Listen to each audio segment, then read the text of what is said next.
मध्य प्रदेश के पूर्व मुख्यमंत्री और केंद्रीय कृषि मंत्री शिवराज सिंह चौहान अचानक एमपी दौरे पर पहुंचे। कृषि मंत्री रायसेन जिले के सिलवानी पहुंचे और बाढ़ पीड़ितों से मुलाकात की। दरअसल भारी बारिश के बाद सिलवानी के कई गांवों में बाढ़ जैसे हालात बन गए हैं। इसके बाद शिवराज ने यहां पहुंचकर प्रभावितों से मुलाकात की और हर संभव मदद का आश्वासन दिया। में है थोड़ा ऊपर करो भैया आईडी। इसके पहले बमौरी और रास्ते के कई गांवों से नुकसान देखते हुए आ रहे हैं। 50 साल में ऐसी वर्षा और ऐसी बाढ़ पहले कभी नहीं आई। हम जहाँ खड़े हैं यहाँ के सारे मकान डूबे हुए थे। ये कछवाड़ा था जिसमें ककड़ी लगी थी, तो मकान का सामान और मकान बर्बाद हो गए। खाने पीने का सामान तबाह हो गया। पहनने के कपड़े भी लोग नहीं उठा पाए, सामान भी नहीं निकाल पाए। एक अम्मा का तो सामान उठाते भगते दौड़ते गिरी और फ्रैक्चर हो गया। इनका सब कुछ तबाह हो गया। फसलें भी नष्ट है और घर भी नहीं बचे। सर्वे चल रहा है अभी। इस व्यापक नुकसान को अभी हम और आगे सिलवानी तक देखेंगे और दुख की इस घड़ी में हम अपनी दुखी जनता के साथ खड़े हैं। अधिकारियों को सर्वे करके 4 काम हम करेंगे।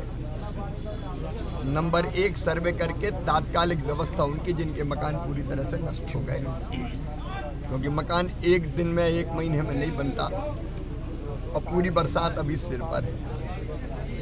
तो तत्काल उनके रहने की व्यवस्था क्या हो, अस्थायी व्यवस्था, उनके खाने पीने के सामान का इंतजाम हो जाए, कपड़े लत्तों का इंतजाम हो जाए राशि के रूप में ही, ताकि उनकी ज़िंदगी चल सके।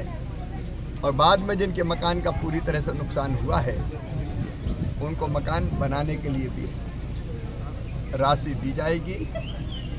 क्षति का आकलन ईमानदारी से हो और जो सर्वे होगा वो बाकायदा पंचायत भवन पे चिपकाया जाएगा कि इनके नाम है, ताकि सर्वे में पारदर्शिता रहे।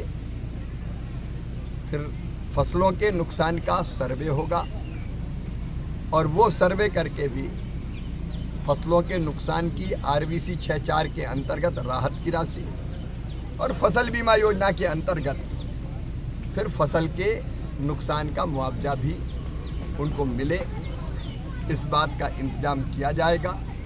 भारत सरकार ऐसी परिस्थितियों से निपटने के लिए राज्य सरकारों को SDRF के तहत राशि पहले से आवंटित करती है। 75% भारत सरकार का और 25% राज्य सरकार का पैसा उसमें होता है। तो सर्वे के साथ साथ पहले प्रारंभिक राशि का वितरण होगा जिसमें भोजन और बाकी व्यवस्थाएं चलती रहे, और बाद में फिर व्यापक सर्वे करके नुकसान की भरपाई, घर ठीक होंगे, फसल का मुआवजा दिया जाएगा।